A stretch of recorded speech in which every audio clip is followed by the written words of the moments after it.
My husband Karen of AX is ruining her son life. Buckle up. This is a long one. My husband, who I call hubby, has a son with his ex-wife Karen. After the divorce, Karen married Kevin. For the sake of simplicity, I will refer to the child as son. At 15, son said he wanted to live with hubby and I.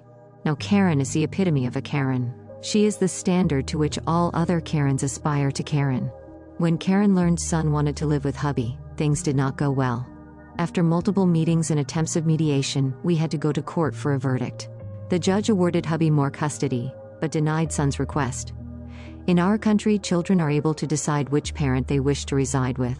You may be wondering why the judge did not honor son's request. The answer is simple and heartbreaking. The judge did not want to deal with Karen. Karen's previous attorney fired her, and the current attorney can barely keep Karen in check. Our attorney refers to Karen as batshit crazy. At the advice of our attorney, we agreed not to continue to push for more custody, as it was very hard on son as he suffers from a neurodevelopment disorder. Son was not happy his request was denied by the judge, but was happy Karen lost some control over his life, and that hubby had a more equal footing. Things went well for a little bit. Over the next 2 years, son became increasingly upset with mother. He would get annoyed when she called or texted and became more angry at our home. Son's older brother asked how we were dealing with his disrespectful behavior and angry outbursts. Hubby and I stared at each other for what felt like minutes before I could manage. He doesn't act that way at our house. We continued to help son through arguments with Karen, and kept our attorney informed of the problems. But there wasn't enough evidence to sway the court. One afternoon, Karen got into a heated argument with son. Son had to walk home from school in a heavy rainstorm, while Karen sat at home. By the time son got home, he was completely soaked and cold. Karen found this hilarious and refused to let son change until she took a photo of him. This tangent will be relevant later. A few months later, Karen's oldest son, I'll call him Otis, and son were together. Karen decided to tell Otis the story, or son walking home in the rain, and shared the photo. Son became upset about this, and Karen told him don't be a baby, and continued to mock son. This was like throwing gasoline on a fire. Eventually, Karen stormed off, and the boys heard a loud thud. Karen claimed son upset her, and it triggered her cardiac condition, which caused her to collapse.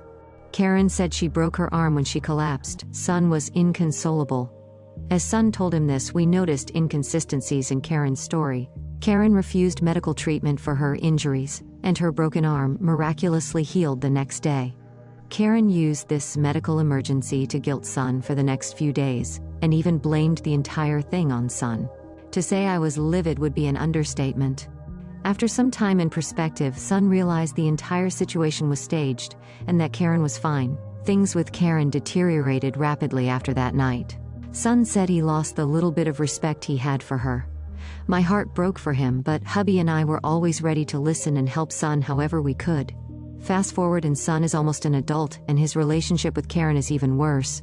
Karen and Kevin belittle son on a consistent basis. They refused to prepare food for son when he was sick, push the responsibility of the dog and puppy on son, and insist that he does chores at inappropriate times. Son struggles with sleep, as Karen frequently makes him stay up late to watch TV, or so he can participate in family time. Things got even worse when Karen started playing son's favorite video game. The video game is not for rookies and takes some skill. Hubby and son both play the game and enjoy bonding over it. They discuss characters, gameplay, and strategies to beat specific levels. This is where son's neurodevelopment disorder benefits him greatly. Son knows intricate details of the game and plays it well. Because of this, Karen uses son as a game guide. At first, son didn't mind, and was happy to help Karen learn how to play the game. In her true fashion, Karen made the experience intolerable. She would badger son into helping her, to the detriment of his schoolwork or sleep, and generally treat him badly. This week, things got heated between Karen and son. Karen complained to Kevin, and he yelled at son, calling him selfish and an a-hole. That was the night hubby received a text from son that will be burned in my memory forever. Son sent a goodbye text to hubby and ran away. Karen and Kevin didn't know son ran away, but the security camera provided all the evidence we needed. Karen's casually told hubby, "Well, what I'm about to tell you won't make you feel any better. Son isn't here and he left his phone behind." Karen refused to call emergency services because she didn't want son labeled as a delinquent. I called emergency service, OS, and anyone who lived close to son. When we got to son's house, I noticed his coat was still there, and I began to panic as the temperature was just above freezing. I knew Sun wouldn't be able to be outside for much longer. We began to search the house with the police, in case Sun came back to warm up. Fortunately, Sun was spotted not far from his home by Kevin. When Sun saw Kevin, he sprinted the opposite direction to avoid him. Sun was found by the police and relieved him of the knife he was carrying. This is when we learned Sun was planning to end his life. Fortunately, the cold temperatures prevented him from succeeding. Sun was driven back to his home and immediately asked for hubby. Sun refused Karen and Kevin. The police upheld his request. After lots of hugs, Sun agreed to go to the hospital, but still refused to see Karen or Kevin. Hubby Oz and I were allowed to be with Sun.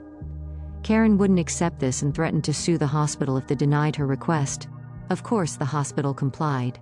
On this night, Karen's biggest concern was that hubby did not use this emergency as a reason to have Sun removed from her care. Since that night, Sun was transferred to a different T hospital. He barely speaks to Karen, and when he does, it's robotic or filled with anger. He refused to hug her or say I love you. Sun asked us to tell Karen that he doesn't want to see Kevin, hear anything about him, or even hear his name. I relayed that information to her today, and she brought up Kevin in front of Sun, moment later. After our visit, she sent an angry text to hubby telling him he has not right to tell her not to mention Kevin, and not to act like Sun's therapist. Past 48 hours, Karen has gone out of her way to keep hubby in the dark about Sun, and disregarded all of Sun's requests. In case you missed it, Karen is a therapist. This showed me everything I need to know. Karen doesn't care about Sun. She is worried about maintaining her image and control. She even lied directly to hubby and I, stating that her or Kevin never speaks poorly to Sun. Now, I am done. I tried to be civil so I wouldn't cause drama and stress for Sun and hubby. We tried the legal system, but it failed us and nearly cost Sun his life. Now, I want to make sure Karen cannot do this to anyone else. In my country, parents have to report income to their local county office. This helps the county to determine how much a parent should pay in child support. Karen has been working for 2 years and has not reported her income to the county office. This is not legal and can come with serious consequences. Also, as a therapist, she must maintain a clean criminal record. Failure to do so could make her unemployable.